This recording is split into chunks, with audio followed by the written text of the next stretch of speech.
Hello बच्चों, आज हम स्टार्ट कर रहे हैं कृषि रसायन का चैप्टर नंबर 2। ठीक है, तो चैप्टर नंबर 1 हमने अच्छे से कंप्लीट कर लिया है। अब हम चैप्टर 2 स्टार्ट करेंगे जिसका नाम है आपका मृदा जीवांश पदार्थ। ठीक है, इसके बारे में हम पूरी जीवांश पदार्थ क्या है, कैसे बनता है, क्या क्या काम है, मृदा में किस किस तरीके से काम करता है, किस तरीके से कृषि को उपज को बढ़ाता है, इन सारी बातों की हम इसमें चर्चा करेंगे। ठीक है, अगर मैं एग्जाम के पॉइंट ऑफ व्यू से बात करूं तो जो ये आपका चैप्टर है, अगर इसका अंक भार मैं आपको बताऊं तो ये आपके 3 नंबर का है। यानी इसमें से एक तो छोटा क्वेश्चन आएगा 1 नंबर का और एक आपका क्वेश्चन आएगा 2 नंबर का। तो टोटल ये कितने नंबर का हो गया आपका चैप्टर? 3 नंबर का। ठीक है, तो चलिए स्टार्ट करते हैं चैप्टर को। चलिए तो बात करते हैं परिभाषा की। ठीक है ना, परिभाषा क्या है जीवांश पदार्थ की? कि जीवित जीव जंतुओं के अवशेष एवं मरणोपरांत उनका शरीर व पेड़ पौधों के जो भी अवशेष पाए जाते हैं, जैसे पत्तियां हो गई, टहने हो गए, टहनियां हो गई, उनकी जड़ें हो गई, ये सभी किसका काम करती हैं भाई? जीवांश पदार्थ का निर्माण करती हैं। देखो परिभाषा और पढ़ते हैं हम कि मृदा में पाए जाने वाले, साफ साफ दे रखा है आपको, मृदा में पाए जाने वाले वानस्पतिक एवं जंतुओं के अवशेषों को ही क्या कहते हैं भाई? मृदा जीवांश पदार्थ कहते हैं। ठीक है, अब पेड़ पौधों के अवशेषों में कौन आ जाएगा? पेड़ पौधों की पत्तियां, जड़, तने, टहनियां, जीव जंतुओं के अवशेष, ताजे एवं अपघटित अवशेष, मृदा जीवों की कोशिकाएं। ठीक है ना, जो मृदा के अंदर जो जीव रहते हैं, जो सूक्ष्म जीव रहते हैं, उनकी कोशिकाएं, उनके ऊतक, ये भी किसका निर्माण करते हैं? जीवांश पदार्थ का निर्माण करते हैं। आगे चल के पढ़ते हैं। देखो इन पदार्थों के सड़ने गलने से, देखो साफ साफ लिख रखा है, इन पदार्थों के सड़ने गलने के फलस्वरूप क्या बनते हैं? सरल पदार्थ बनते हैं। और ये सरल पदार्थ ही आगे जाके अपघटित होकर किसका निर्माण करते हैं भाई? मृदा का निर्माण करते हैं। ठीक है, और मृदा की उर्वर शक्ति को बढ़ाने का भी काम ये करते हैं। आगे पढ़ते हैं। अब देखो क्वेश्चन यहाँ से 2019 में पूछा गया, सीधा सीधा पहले पैराग्राफ से ही क्वेश्चन आपको पूछ लिया गया। क्वेश्चन क्या था कि खनिज मृदा में जीवांश पदार्थ कितने प्रतिशत पाया जाता है? तो जो खनिज पदार्थ में जो जीवांश पदार्थ है वो कितना पाया जाता है? 0.1 से 5% तक जीवांश पदार्थ पाया जाता है। तो यहाँ से आपका बढ़िया क्वेश्चन बन गया, तो इसको याद रखना, रिपीट भी हो सकता है। ठीक है, आगे चलते हैं। अगला देखो, तो इस वजह से मैं आपसे कहता हूं कि लाइन टू लाइन पढ़ो। इससे क्या होगा कि जो भी आपके छोटे छोटे एक एक नंबर में क्वेश्चन बन सकते हैं वो सारे आपको मिल जाएंगे, कहीं आपको कोई घबराने वाली बात नहीं है। देखो आगे जाके हम क्या कहेंगे कि ये जो जीव जंतुओं का अवशेष है, या मैं बोलूं कि पेड़ पौधों की जो जड़ों, पत्ती, टहनियों से जो बना अवशेष है वो कैसे रंग का होता है? गहरे काले भूरे रंग का होता है। और इन्हें ही आगे जाके हम क्या कहते हैं भाई? ह्यूमस कहते हैं। तो देखो अगली परिभाषा आपसे पूछ ले कि ह्यूमस क्या है, तो आप क्या लिखाओगे कि जीवांश पदार्थों के पूर्ण विच्छेदन तथा अपघटन के बाद गहरे भूरे काले रंग के कोलॉइडी पदार्थ बनते हैं, जिसे हम क्या कहते हैं? ह्यूमस कहते हैं। क्या बोला मैंने? कि जीवांश पदार्थों के पूर्ण विच्छेदन के, पूर्ण अपघटन के पश्चात गहरे भूरे काले रंग के अवशेष बनते हैं, जिन्हें हम क्या कहते हैं भाई? जीवांश पदार्थ हमें उन्हें कहते हैं। ठीक है, आगे चलो। अब क्वेश्चन बनता है कि हाँ, ये जो जीवांश पदार्थ है ये कितने प्रकार का है भाई? हमने परिभाषा तो इसकी पढ़ ली कि इसको हम जीवांश पदार्थ कहते हैं। अब हम ये जानते हैं कि ये कितने प्रकार का है, किस तरीके से जीवांश पदार्थ का निर्माण होगा, तो उन बातों की हम चर्चा करेंगे। तो देखो जो जीवांश पदार्थ है वो कितने प्रकार का है? 2 प्रकार का। कितने प्रकार का बच्चों? 2 प्रकार का। अब 2 प्रकार में आपको ये भी मैं कह सकता हूं कि जो जीवांश पदार्थ का जो निर्माण है, या जीवांश पदार्थ की जो उत्पत्ति हुई है, वो कितने पदार्थों से हुई है? 2 पदार्थों से। पहला तो हो गया आपका पादप स्रोत, पादपों से हुई है। दूसरी बात जंतु स्रोत। जैसे पादप स्रोतों में भी कितने भाग हो गए? इसके 2 भाग। कौन कौन से? एक तो इनके फसलों के अवशेष, और दूसरा क्या हो गया? दूसरा हो गया हरी खाद। दूसरा क्या हो गया? हरी खाद। देखो एक एक करके सारी चीजों को समझते हैं।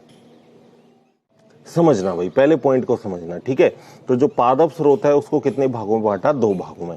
पहला तो कौन सा हो गया आपका? पेड़ पौधों एवं फसलों के अवशेष, और दूसरा वाला कौन सा हो गया? हरी खाद। ठीक है, तो देखो पेड़ पौधों एवं फसलों के अवशेष में क्या आ जाएगा?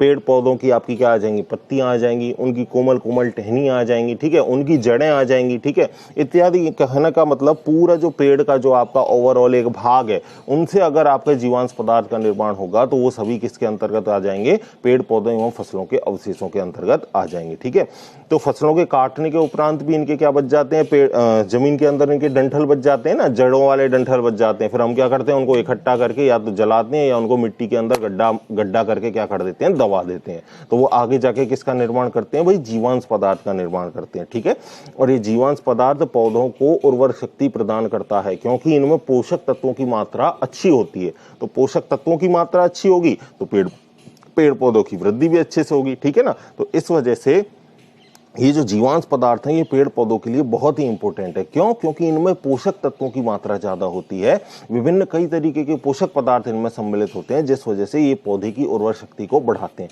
जिससे हमें जो कृषि उपज है ना वो अच्छी मात्रा में मिलती है, हमें जो पैदावार होती है हमारी फसल की वो अच्छे प्रकार से होती है। अब देखो दूसरा प्रकार कौन सा है इसमें? दूसरा प्रकार मैंने आपको क्या बताया? हरी खाद, ठीक है। तो हरी खाद का मतलब क्या है कि जो पेड़ पौधे हैं उनको ही काट के एज ए खाद की तरह बिछा देना, उसे हम क्या कहते हैं? हरी खाद कहते हैं। अब आपसे क्वेश्चन दूसरा ये पूछा जा सकता है कि हरी खाद के तौर पर किन किन फसलों का उपयोग होता है?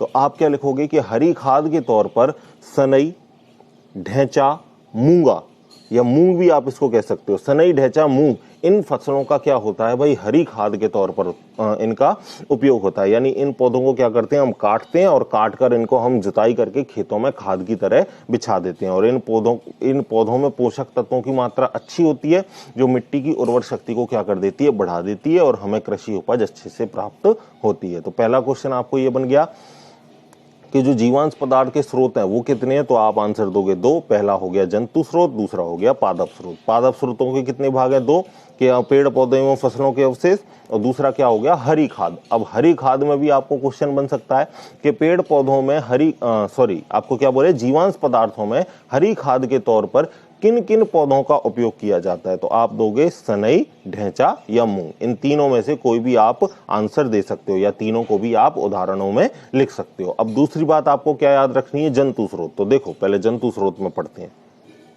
ठीक है। तो वही बात आ गई, सनई, ढैंचा, मूंग व अन्य फसलें हरी खाद के रूप में जुताई कर खेतों में मिला दी जाती हैं, जिससे मृदा के जीवांश पदार्थ में क्या होती है भाई? बढ़ोतरी होती है। अब जो दूसरा जो हमारा पॉइंट है वो क्या है? जंतु। अब देखो जंतु क्या करता है? जंतु के भी मैं आपको 2 टाइप बताऊंगा, कि जंतु वो जब जीवित था, और दूसरा उसके मरने के बाद। तो जब वो जीवित था तो जीवित अवस्था में वो किसका त्याग कर रहा था भाई? मलमूत्र का त्याग कर रहा था। और वो मलमूत्र भी किसका काम कर रहा था? जीवांश पदार्थ का काम कर रहा था। तो कहने का मतलब जब जीव जंतु आपका जीवित था तब तो वो मलमूत्र का त्याग कर रहा था, और वो मलमूत्र जीवांश पदार्थ का निर्माण कर रहा था। और दूसरा, मरणोपरांत उसका शरीर, उसका मृत शरीर, मरने के बाद जो उसका मृत शरीर है वो भी किसका काम करता है? वो भी जीवांश पदार्थ का ही काम करता है, ठीक है। अब समझना मेरी बात को एक एक करके। देखो जैसे आपके जीव जंतु हैं तो वो क्या करते हैं भाई? मलमूत्र त्यागते हैं। तो जैसे गोबर की खाद, वर्मी कंपोस्ट खाद, ठीक है, इन सभी खादों का निर्माण होता है। और इन खादों में भी पोषक तत्वों की मात्रा क्या होती है? ज्यादा। तो ज्यादा होने से ये हम इनको खेतों में यूज करते हैं और हमारी पैदावार क्या होती है? बढ़ती है। देखो आपको नाम से ही पता चल रहा है, जीवांश। जीवांश का मतलब क्या है? जीवों का अंश। अब जीव कौन कौन से हैं? जीव सजीवों में कौन कौन आता है भाई? पेड़ पौधे भी सजीवों में आते हैं, और मनुष्य जीव जंतु भी सजीवों में आते हैं। तो इन सजीवों का अंश ही क्या है? आपका जीवांश है। तो कहने का मतलब इनके द्वारा त्यागा गया या इनका पूरा शरीर, ये किसका काम करेगा? जीवांश पदार्थ का ही काम करेगा। तो ठीक है, जो जंतु थे तो जीवित अवस्था में क्या त्याग रहे थे भाई? मलमूत्र। तो उनका मलमूत्र क्या है? जीवांश पदार्थ का काम कर रहा था। और मरने के बाद उनका मृत शरीर भी किसका काम करेगा? जीवांश पदार्थ का काम करेगा। आपने देखा होगा ना कि कोई अगर जीव जंतु मर जाता है और उसको वहां से नहीं उठाया जाता तो उनको उसमें कीड़े पड़ जाते हैं, कीड़े उसको खाते रहते हैं और खा खा कर मलमूत्र का त्याग करते हैं। तो कहने का मतलब एक कंडीशन ऐसी आती है कि वो जीव जंतु पूरा उस भूमि से क्या हो जाता है? गायब हो जाता है। महीने, 3 महीने, 4 महीने में इस तरीके का काम होता है। लेकिन एक कंडीशन ऐसी आती है, आप देखते हो कि वहां से वो जीव पूरा क्या हो चुका है? खत्म हो चुका है। और किसमें मिल चुका है भाई? मिट्टी में मिल चुका है। तो ये सारी घटना किससे होती है भाई? जीव जंतुओं के द्वारा होती है, सूक्ष्म जीव अपघटकों के द्वारा होती है। और ये किसका निर्माण करते हैं? जीवांश पदार्थ का निर्माण करते हैं। एक बार पैराग्राफ को और पढ़ लो। जीव जंतु, कीड़े मकोड़े, जंतु जो मृदा में रहते हैं, जो मिट्टी के अंदर जंतु रहते हैं वो भी, ठीक है, मरने के बाद उनके मृत शरीर अवशेष मृदा में विच्छेदित एवं अपघटित होकर जीवांश पदार्थ बनाते हैं। वही बात बोल दी कि मरणोपरांत उनके मृत शरीर भी क्या होते हैं? अपघटित होकर जीवांश पदार्थ का ही निर्माण करते हैं। गोबर की खाद, कंपोस्ट खाद, पशुओं का मलमूत्र, मृदा में पाए जाने वाले केंचुए, सूक्ष्म जीवाणु, सभी किसका स्रोत है भाई? जीवांश पदार्थों के ही स्रोत है। तो ठीक है, यहाँ पर हमारा जीवांश पदार्थ वाला ये टॉपिक हमारा हो गया क्लियर। अब अगली हेडिंग हमारी क्या है? अगली हेडिंग है हमारी जीवांश पदार्थ का संगठन। बहुत इंपॉर्टेंट है भाई, ठीक है। देखो 12th के नजरिए से 12th के बोर्ड के पर्पज से तो इम्पोर्टेंट है ही, लेकिन जो आगे आप कंपटीशन एग्जाम देने वाले हो भाई, देनी है ना कंपटीशन एग्जाम, तो बीएससी एंट्रेंस अच्छी यूनिवर्सिटी से हमको करना है, तो एंट्रेंस एग्जाम के लिए जो आपकी जेट और आईसीआर लगते हैं वहां से भी यहाँ से आपको इंपॉर्टेंट क्वेश्चन बन सकता है भाई, ठीक है। क्योंकि मैंने जो पिछले साल का पेपर देखा है उसमें देखा है कि वहां पर क्या है, आपका जो आपके जो रेंज वाले हैं ना, जो प्रतिशत मात्रा वाले क्वेश्चन है, ऐसे 2-3 क्वेश्चन पूछे गए हैं जहां से आपको प्रतिशत मात्रा पूछता है कि गोबर की खाद में पोटेशियम कितना प्रतिशत उपस्थित है। तो ये प्रतिशत वाले जो क्वेश्चन हैं, जो ये सीमा वाले क्वेश्चन है, जो आपको रेंज बताते हैं, वो आपको खासकर याद रखने हैं। तो जीवांश पदार्थ में भी भाई कई तरीके के क्या होते हैं, यौगिक होते हैं, जैसे कार्बोहाइड्रेट हो गया, सेलुलोज हो गया, हेमी सेलुलोज हो गया, लिग्निन हो गया। तो आपसे क्वेश्चन बन जाए कि उसमें जीवांश पदार्थ में हेमी सेलुलोज की मात्रा कितनी है, जीवांश पदार्थ में लिग्निन की मात्रा कितनी है, जीवांश पदार्थ में आपके कार्बोहाइड्रेट्स की मात्रा कितनी है। तो ये सारे क्वेश्चन आपको बन सकते हैं। तो इस पूरे पैराग्राफ को ध्यान से पढ़ना। आपको क्या है ना, 12वीं के बोर्ड के एग्जाम के साथ साथ आपको इन कंपटीशन एग्जाम को भी साथ के साथ प्रिपेयर करना है, जिससे आपको क्या है, एक ओवरऑल आपको पूरी बुक का आइडिया हो जाए और आपको रिवीजन करने में ज्यादा टाइम ना लगे, ज्यादा दिक्कतों का सामना ना करने पड़े। तो वैल्यूज को आप बिल्कुल अच्छे से एक्यूरेट याद रखोगे, ठीक है। देखो एक एक लाइन को पढ़ते हैं। देखो भाई, हाँ, मृदा के जीवांश पदार्थ पेड़ पौधे एवं जंतुओं के अवशेषों से बना एक जटिल पदार्थ होता है। जीवांश पदार्थ में 90% से अधिक कार्बन, हाइड्रोजन व ऑक्सीजन पाया जाता है। तो ठीक है, आपको यहां से क्वेश्चन बन गया 12वीं के एग्जाम में, आपको पूछ ले कि जीवांश पदार्थ में कार्बन, हाइड्रोजन व ऑक्सीजन कितनी प्रतिशत मात्रा में पाई जाती है, तो आपका आंसर क्या होगा, 90% से भी अधिक मात्रा में कार्बन, हाइड्रोजन व ऑक्सीजन पाई जाती है। और बाकी के जो सारे तत्व हैं वो कम मात्रा में पाए जाते हैं। अब बाकी के कौन कौन से तत्व हैं, तो उनका भी नाम दे रखा है। नाइट्रोजन हो गया, फास्फोरस हो गया, जिंक हो गया, कॉपर हो गया, मैग्नीज हो गया, सल्फर हो गया, ठीक है ना, लोहा हो गया। ये सारे तत्व किसका काम करते हैं, आपके जीवांश पदार्थ में पोषक तत्वों का काम करते हैं, ठीक है। और इनकी जो मात्रा है वो कार्बन, हाइड्रोजन व ऑक्सीजन की तुलना में बहुत ज्यादा कैसी है, कम है, ठीक है। पाए जाते हैं लेकिन कम मात्रा में पाए जाते हैं, ठीक है। अब आगे देखो कि जीवांश पदार्थ जो है उसको अगर हम वर्गीकृत करें तो उसको कितने भागों में वर्गीकृत किया है, 2 भागों में। पहला कौन सा है, कार्बनिक पदार्थ, और दूसरा कौन सा है, अकार्बनिक पदार्थ। देखो दोनों को बारी बारी से पढ़ते हैं, ध्यान देना भाई, ठीक है ना। अब हम पढ़ने वाले हैं कि जीवांश पदार्थ का वर्गीकरण कितने भागों में किया। तो हमने पढ़ा कि जीवांश पदार्थों को 2 भागों में बांटा, कार्बनिक और अकार्बनिक यौगिक। अब कार्बनिक यौगिक में क्या आएगा, कार्बन तो आएगा, ये बात तो सही है। अकार्बनिक यौगिक में क्या होगा भाई, हाइड्रोकार्बन अनुपस्थित होंगे, ठीक है ना। अब यहाँ पर देखो जो कार्बनिक यौगिक जो आपको नीचे दे रखा है ना, एक सेकंड में आपको इसको ऊपर दिखाता हूँ। देखो जो कार्बनिक यौगिक जो आपको दे रखा है ना, इसको कितने भागों में बांटा है, 2 भागों में। एक तो नाइट्रोजन युक्त और एक नाइट्रोजन रहित। यानी कहने का मतलब नाइट्रोजन युक्त में कार्बन भी मिलेगा आपको, साथ में कौन, नाइट्रोजन भी मिलेगा। और इसमें केवल आपको कार्बन ही मिलेगा, हाइड्रोकार्बन ही मिलेगा, इसमें आपको नाइट्रोजन नहीं मिलेगा, क्योंकि ये कैसा यौगिक है, नाइट्रोजन रहित यौगिक है, ठीक है। और अकार्बनिक में तो आपको क्या मिलेंगे भाई, हाइड्रोकार्बन के अलावा, जैसे आपके कैल्शियम हो गया, मैग्नीशियम हो गया, सोडियम हो गया। तो कहीं पर आपको दिख रहा है क्या इसमें कार्बन, नहीं है ना। तो ये सारे किस में आएंगे भाई, अकार्बनिक यौगिक में आएंगे। जैसे जिंक हो गया आपका, मैग्नीज हो गया, लोहा हो गया, तांबा हो गया। तांबे का क्या है भाई, प्रतीक Cu, ठीक है। तो ये क्या है, कॉपर है, ठीक है ना। तो यहाँ पर आप क्या कहोगे कि ये सारे तत्व तो आपके अकार्बनिक हैं, और कार्बन प्लस नाइट्रोजन आए तो वो आपका नाइट्रोजन युक्त यौगिक है। और केवल हाइड्रोकार्बन आए, हाइड्रोकार्बन का मतलब कार्बन और हाइड्रोजन, केवल हाइड्रोकार्बन हो, नाइट्रोजन ना हो, तो वो किस में आएंगे, नाइट्रोजन रहित यौगिकों में आएंगे, ठीक है। अब देखो इनको भी आगे वर्गीकृत कर दिया गया। एग्जाम में आपसे पूरा चार्ट ही पूछ लेता है 1 नंबर या 2 नंबर में कि जीवांश पदार्थों का जो वर्गीकरण है उसका रेखीय आरेख दीजिए। तो रेखीय आरेख ये ही होता है जो आपको जो रेखा से बना रखा है ना, ये आपने क्लासिफाई कर रखा है, वर्गीकृत कर रखा है। तो आपको इसको ही 2 नंबर में पूछ लेता है कि जीवांश पदार्थों का वर्गीकरण का रेखीय आरेख दीजिए, ठीक है। तो देखो जो नाइट्रोजन युक्त यौगिक है उसको किस में बांटा है हमने, जल विलय में। ऐसे कंपाउंड जो पानी में कैसे हो जाए भाई, विलय हो जाए, घुल जाए, पानी में घुलनशील हो। और दूसरे जल अविलय, यानी वो पानी में आसानी से आपके घुलनशील ना हो, पानी में घुलते ना हो। तो जल विलय के कौन कौन से उदाहरण है वो आपको ये भी याद रखने हैं। तो देखो पहले समझना, जीवांश पदार्थों को हमने कितने भागों में बांटा, 2 में। पहला हो गया कार्बनिक, दूसरा हो गया अकार्बनिक। कार्बनिक भागों को हमने किसने भागों में बांटा, 2 भागों में, एक तो नाइट्रोजन युक्त यौगिक, एक नाइट्रोजन रहित यौगिक। अब नाइट्रोजन युक्त यौगिकों को हमने कितने भागों में बांट दिया, 2 भागों में, कि वो पदार्थ जो जल में विलेय हैं और वो पदार्थ जो जल में कैसे हैं, अविलेय। तो जल में विलेय पदार्थ कौन कौन से हैं, देखो जल में विलेय पदार्थ हैं आपके नाइट्रेट, अमोनिकल यौगिक और एमाइड अमीनो अम्ल। ठीक है, कौन कौन से, नाइट्रेट, अमीनोकल यौगिक और अमाइड अमीनो अम्ल। ठीक है, और दूसरा क्या बताया मैंने कि जो जल में अविलेय हैं ऐसे कौन कौन से हैं, ऐसे हो गए आपके पेप्टाइड्स, प्रोटीन, पेप्टॉन्स इत्यादि। आगे आने वाले हैं पेप्टाइड्स क्या है, प्रोटीन्स वगैरह सब कुछ आएगा आपके जैव अणु का जब हम चैप्टर पढ़ेंगे। ठीक है, तो अभी आप क्या याद रखोगे कि जल विलेय में कौन कौन से आएंगे, नाइट्रेट आएगा एक तो, एक अमोनिकल यौगिक आएगा और एक अमाइड आएगा और एक अमीनो अम्ल आएगा। ठीक है, मैं आपको चलो थोड़ा बता देता हूं। नाइट्रेट में क्या आएगा आपके, अगर मैं अणुसूत्र बताऊं तो एक सेकंड देखना, नाइट्रेट की बात कर रहा हूं। नाइट्रेट में क्या आएगा आपका NO3-, नाइट्रेट में क्या आएगा NO3-। ठीक है, और अमोनिकल यौगिक में अमोनिया आएगा आपका, या अमोनियम आयन आ सकता है। अमोनियम आयन क्या होता है, NH4+, इसको क्या बोलते हैं, अमोनियम आयन बोलते हैं। ठीक है ना।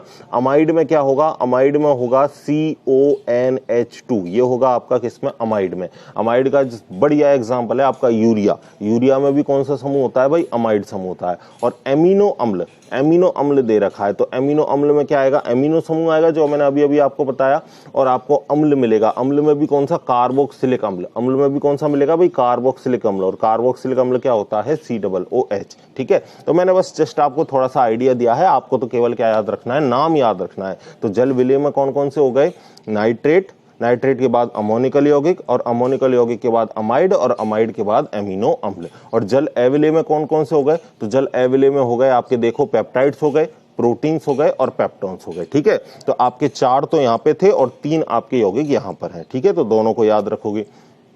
दूसरा हमने क्या बोला था, नाइट्रोजन रहित यौगिक। और नाइट्रोजन रहित यौगिक भी कितने प्रकार के हैं भाई, आपके 3 प्रकार के। कौन कौन से, एक तो हो गया कार्बोहाइड्रेट, एक हो गया ईथर और एक हो गया लिग्निन। कार्बोहाइड्रेट का अगर हम विच्छेदन करें तो कार्बन, और हाइड्रेट का मतलब किससे होता है, जल से। हाइड्रेट का मतलब किससे होता है, जल से। भाई हम बोलते हैं ना कि डिहाइड्रेशन हो गया, तो डिहाइड्रेशन का मतलब क्या है, पानी की कमी हो गई। तो कुल मिला के हाइड्रेट का मतलब क्या होता है, पानी। तो यानी कार्बोहाइड्रेट्स में कौन आएगा, देखो कार्बन आ जाएगा, हाइड्रोजन आ जाएगा और ऑक्सीजन आ जाएगा। क्या नाइट्रोजन आया, नहीं आया। तो हम क्या कहेंगे, ये सारे जो यौगिक हैं वो क्या है, नाइट्रोजन रहित यौगिक हैं। ठीक है, समझ गए बात को। दूसरे की बात करते हैं, ईथर। ईथर में भी क्या होता है भाई, ROR, एल्किल समूह होते हैं और बीच में क्या होता है, ऑक्सीजन होता है। तो यहाँ भी आपको पता है कि जो नाइट्रोजन है वो कैसा है, अनुपस्थित है। सेम टू सेम लिग्निन में भी नाइट्रोजन कैसा है भाई, अनुपस्थित है। ठीक है, तो देखो कार्बोहाइड्रेट में कौन कौन से आएंगे, शर्कराएं आ जाएंगी, जितने भी ग्लूकोज, फ्रक्टोज, सुक्रोज वगैरह, ये सारी शर्कराएं किस में आएंगी, आपके कार्बोहाइड्रेट के अंतर्गत। स्टार्च हो गया, सेलुलोज हो गया, हेमीसेलुलोज हो गया, ये सभी किसके अंतर्गत आएंगे भाई, कार्बोहाइड्रेट के अंदर। तो कार्बोहाइड्रेट के अंदर शर्करा आ गई, स्टार्च आ गया, सेलुलोज आ गया। ईथर के अंदर क्या आएंगे, वसा एवं वसीय यौगिक। वसा एवं वसीय यौगिक किसके अंतर्गत आ जाएंगे भाई, ईथर के अंदर आ जाएंगे। ठीक है, तो समझ गए आप, वर्गीकरण पूरा समझ गए। एक बार दोबारा से आप इसको रिवीजन करोगे, क्या करोगे कि भाई 2 भागों में बांटा है जीवांश पदार्थ को, कार्बनिक, अकार्बनिक। कार्बनिक को पुनः 2 भागों में बांट दिया, नाइट्रोजन युक्त, नाइट्रोजन रहित। नाइट्रोजन युक्त को भी 2 भागों में बांटा कि जो जल में विलेय है, जो जल में अविलेय है। और फिर नाइट्रोजन रहित को कितने भागों में बांट दिया, 3 भागों में, कार्बोहाइड्रेट, ईथर और लिग्निन। ठीक है, समझ गए। और अकार्बनिक में जो कार्बन नहीं है वो सारे आ जाएंगे, सोडियम, मैग्नीशियम, ठीक है, जिंक, तांबा, सभी किस में आ जाएंगे भाई, अकार्बनिक यौगिकों में आ जाएंगे। ठीक है, समझ गए। अब यहां से जो मैंने बताया था आपको वो पैराग्राफ इंपॉर्टेंट है कि आपसे पूछ ले कि जीवांश पदार्थों में विभिन्न जो आपके घटक पाए जाते हैं उनका प्रतिशत कितना है। तो कार्बोहाइड्रेट के अंतर्गत अभी अभी हमने पढ़ा है कि कार्बोहाइड्रेट के अंदर स्टार्च, सेलुलोज, हेमीसेलुलोज आते हैं। ठीक है ना, तो देखो स्टार्च कितने प्रतिशत मिलता है, 1 से 5%। ठीक है, कितना मिलता है, 1 से 5%। अब जैसे मैं जिस सीक्वेंस में आपको याद करा रहा हूं ना, उस सीक्वेंस में आप याद करोगे तो देखो आपको आसानी रहेगी। कार्बोहाइड्रेट कितना है, कार्बोहाइड्रेट में पहला कौन सा पॉइंट है, स्टार्च। स्टार्च कितना है, 1 से 5%। अब 5 का कर दो दुगना, 5 का करो दुगना, तो सेकंड जो घटक चालू होगा वो कितने से चालू होगा, 10% से। ठीक है, और सेकंड पर कौन है आपका, सेलुलोज। देख लो आप चित्र में भी, डायग्राम में भी, पीपीटी में भी आप साफ साफ देख लो, सेलुलोज कितना है, 10 से 28%। अब तीसरा जो आएगा उसमें 10 का दुगना कर दो, 10% का दुगना कर दो भाई। 5 का दुगना किया आपने पहले, देखो सीक्वेंस से क्या है, थोड़ा सा आपको माइंड को आइडिया मिल जाता है कि अगला किस पे आने वाला है। 5 को आपने किया 10 से, तो 10 का दुगना होगा, अगली रीडिंग कौन सी आएगी 20 से, ठीक है। तो आप याद रखोगे जो हेमीसेलुलोज है वो आपका कितना है 20 से 50%, ठीक है। तो देखो लिग्निन आपका कितना हो गया, सॉरी स्टार्च आपका कितना हो गया 1 से 5, दूसरा सेलुलोज कितना हो गया 10 से 28, तीसरा हेमीसेलुलोज कितना हो गया आपका 20 से 50। अब फिर तीसरे में वापस आप ऊपर पे आ जाओ, अगला कौन सा है आपका वसा एवं वसीय यौगिक। तो वसीय यौगिक वहां 1 से 5 है, देखो यहाँ प्रतिशत, और यहाँ वसीय यौगिक कितना है 1 से 8%। तो वसीय यौगिक आपके 1 से 8%। फिर अगला तीसरा पॉइंट है आपका लिग्निन। लिग्निन कितना है यहाँ देखो 10 से 28, और अगले में आप रख देना 10 से 30। मतलब पहले तो आपने 3 पढ़े, फिर ऊपर के 2 उठा के आपने नीचे रख लिए, तो उनसे थोड़ा आपको आइडिया लग जाएगा। वहां 1 से 5 था, यहाँ वसीय यौगिक 1 से कितना है 8 है। वहां जो आपका सेलुलोज था वो 10 से 28 था, और यहाँ पर जो आपका लिग्निन है वो कितना है 10 से 30 है, ठीक है। और फिर इसके बाद जो लास्ट आता है वो आता है आपका प्रोटीन, और प्रोटीन कितना है आपका 1 से 15%। कितना है भाई 1 से 15%। तो देखो कैसे याद रखोगे, सबसे पहले कौन सा लेना है आपको कार्बोहाइड्रेट, और कार्बोहाइड्रेट कहां से लेना है 1 से 5% तक, ठीक है। क्योंकि कार्बोहाइड्रेट में पहला जो पॉइंट आ रहा है वो स्टार्च है, और स्टार्च कितना हमारा 1 से 5% तक। फिर दूसरा हमारा कौन सा आता है, दूसरा आता है हमारा सेलुलोज, और सेलुलोज कितना है भाई हमारा 10 से 28, 5 का दुगना किया 10। फिर तीसरा आता है हमारा हेमीसेलुलोज, 10 का दुगना किया, 10 का दुगना हो गया 20, तो हेमीसेलुलोज कितना हो गया 20 से 50%। फिर हम जो दूसरे पॉइंट पर चलेंगे वसा एवं वसीय यौगिक, उसमें ऊपर से हम नीचे ले आएंगे। ऊपर कितना था 1 से 5, तो यहाँ कितना है 1 से 8। फिर इसके वसीय यौगिक के नीचे क्या है लिग्निन, और वहां पर दूसरा कौन सा था आपका सेलुलोज। सेलुलोज वहां कितना था 10 से 28, यहाँ कितना था 10 से 28, और यहाँ ये लिग्निन है वो कितना है 10 से 30। फिर इसके बाद एक आता है प्रोटीन, तो प्रोटीन को आप याद रख लोगे कितना है भाई ये 1 से 15।